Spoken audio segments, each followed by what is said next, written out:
السلام عليكم ورحمة الله وبركاته. بسم الله الرحمن الرحيم.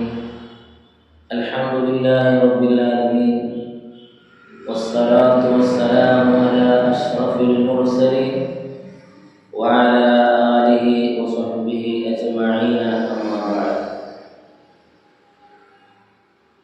പ്രിയമുള്ള സത്യവിശ്വാസികളെ, ലോക ചരിത്രത്തിൽ അസംഖ്യം പോരാട്ടങ്ങളും പടയോട്ടങ്ങളും പടപ്പുറപ്പാടുകളും ഉണ്ടായിട്ടുണ്ട്. വർഗവർണ്ണ രാഷ്ട്രീയ സാമൂഹിക കാരണങ്ങളാൽ പൊട്ടിപ്പുറപ്പെട്ട ആ സമരങ്ങളൊക്കെയും കാലാന്തരങ്ങളിൽ വിസ്മൃതിയിലേക്ക് ആണ്ടുപോവുകയോ വികലമായി വ്യാഖ്യാനിക്കപ്പെടുകയോ ചെയ്തതായിട്ട് കാണാൻ കഴിയും.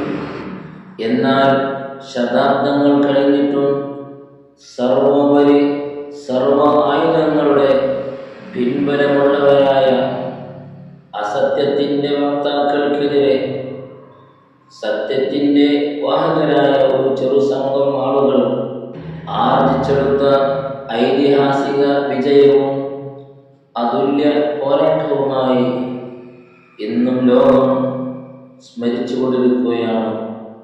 ബദർ. ഹിജ്റ 2-ാം വർഷം പരിശുദ്ധമായ റമദാൻ ഷരീഫ് 17-ന് ഒരു വെള്ളിയാഴ്ച മഹാനായ ഹബീബ് റസൂലുള്ളാഹി സ്വല്ലല്ലാഹു അലൈഹി വസല്ലമ തങ്ങളും അവിടുത്തെ അനുചരന്മാരായ സ്വഹാബാക്കളും വ്രതമനുഷ്ഠിച്ചുകൊണ്ട് 1000-ഓളം വരുന്ന പടയങ്കിധാരികളായ സൈനിക വ്യൂഹത്തോട് ബദറിൽ വെച്ച് ഏറ്റുമുട്ടിയത് തീർത്തും അവിചാരിതമായിരുന്നു.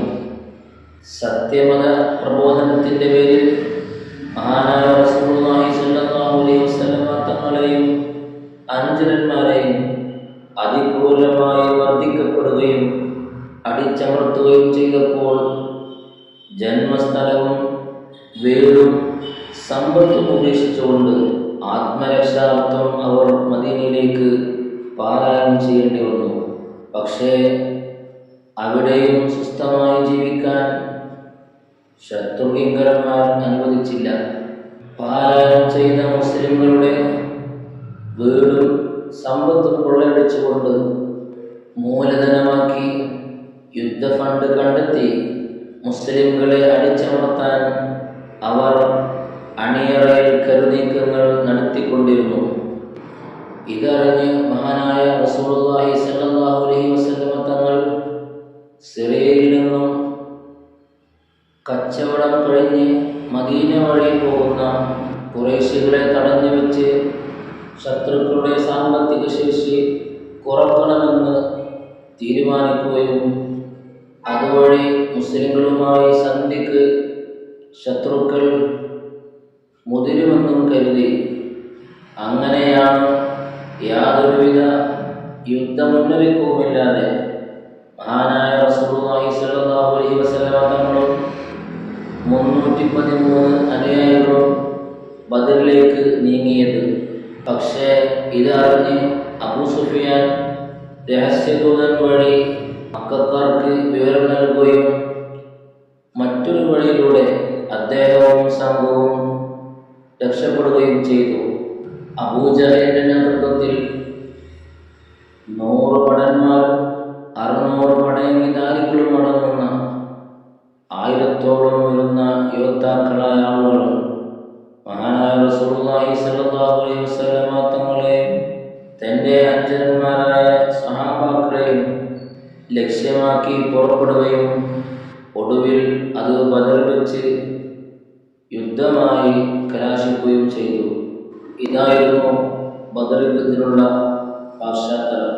വെറും പോരാട്ടത്തിൻ്റെയും പ്രതിരോധത്തിൻ്റെയും സഹനത്തിൻ്റെയും സന്ദേശം മാത്രമല്ല ബദർ നമുക്ക് നൽകുന്നത്. മറിച്ച് പ്രതിസന്ധികളെ തൃണവൽക്കരിച്ച് വിശ്വാസ വഴിയിൽ അടിയുറച്ചു നിൽക്കുന്നവരെ സൃഷ്ടാവായ അല്ലാഹു സുബ്ഹാനഹു വ തആല ഒരിക്കലും കൈവിടില്ലെന്നും എണ്ണത്തിലും പെരുപ്പത്തിലും ആൾബലത്തിലും വിജയം കൈവരിക്കാനാകില്ല എന്നും അചഞ്ചലമായ ഈമാനിക ആവേശവും സുദൃഢമായ വിശ്വാസവും ആർജിച്ചെടുത്താലേ അന്തിമ വിജയം കരസ്ഥമാക്കാൻ കഴിയൂ എന്ന ഒരു സത്യവും കൂടി നമ്മെ പഠിപ്പിക്കുന്നുണ്ട്. പ്രയാസങ്ങൾ അഭിമുഖീകരിക്കുമ്പോൾ അവശനായിക്കൊണ്ട് അസ്വസ്ഥനാകേണ്ടവരല്ല യഥാർത്ഥ സത്യവിശ്വാസി. മറിച്ച് പരാതികളേതോ പടച്ചറപ്പിലർപ്പിച്ചുകൊണ്ട് പരിഹാരം പ്രത്യാശിച്ച് പ്രാർത്ഥിച്ചും പ്രവർത്തിച്ചും അവൻ്റെ ജീവിതം ജീവസുറ്റതാക്കേണ്ടതുണ്ട്. അള്ളാഹുവെ, നിന്നിൽ വിശ്വസിച്ച ഈ ചെറു സംഘം ഈ ലോകത്തിൽ നിന്ന് നശിച്ചു പോയാൽ പിന്നെ നിന്നെ ആരാധിക്കുവാൻ വേറൊരാളുണ്ടാകില്ല എന്നുള്ള റസൂലുള്ളാഹി സ്വല്ലല്ലാഹു അലൈഹി വസല്ലം നമ്മുടെ പ്രാർത്ഥന പ്രശ്ന കലുഷിത സാഹചര്യങ്ങളിൽ ഒരു ഉത്തമ വിശ്വാസി അനുവർത്തിക്കേണ്ട ഉദാത്ത മാതൃകയാണ് പ്രാർത്ഥന. ഒരിക്കലും വിദ്വേഷത്തിൻ്റെയും വെറുപ്പിൻ്റെയും പാഠഭാഗങ്ങൾ ഇസ്ലാം നമുക്ക് വിഭാവനം ചെയ്യുന്നില്ല.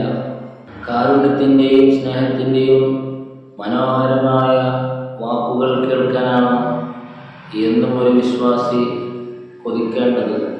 യുദ്ധത്തിനൊടുവിൽ വിജയകാഹളം മുഴക്കി മുസ്ലിം പക്ഷം ആളുകൾ മടങ്ങി വരുമ്പോഴും ഇത്തരം മനോഹരമാർന്ന നിരവധി മുഹൂർത്തങ്ങൾ ബദറിൽ നിന്ന് നമുക്ക് ദർശിക്കാൻ കഴിയും.